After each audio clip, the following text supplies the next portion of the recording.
Hello, I'm Bernard Hickey from interest.co.nz and welcome to 90 at 9, brought to you in association with Bank of New Zealand. This is your morning briefing where you get everything you need to know in 90 seconds at 9 o'clock, starting now with news. There's been speculation that Greece wants to leave the euro.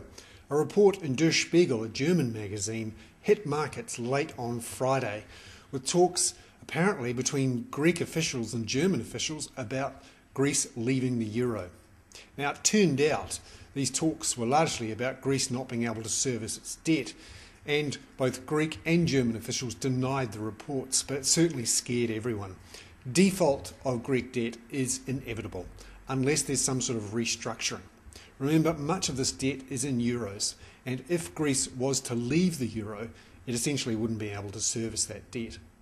There are intense political pressures growing within Europe over this, and people should watch it closely, because if there's more financial turmoil in European markets, that will make it more difficult for New Zealand to roll over and service its debts on these international capital markets. Meanwhile, also late on Friday, US jobs figures were slightly better than expected. However, there are concerns about global growth, which means that commodity prices fell sharply late last week. Silver, frankly, crashed. Shell announced this morning it will cut its petrol price by up to 6 cents a litre. Will the rest follow?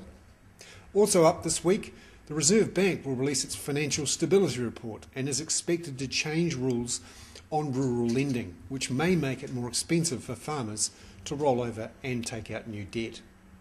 Also, finally, there's some talk that Medibank, the Australian government-owned insurer, may buy or do some sort of deal with Southern Cross, the mutually owned medical insurer here. Rob Stock at the Sunday Star Times says there is some talk. Southern Cross is denying any sort of takeover, but there's something going on. I'm Bernard Hickey. That was 90 at 9, brought to you in association with Bank of New Zealand.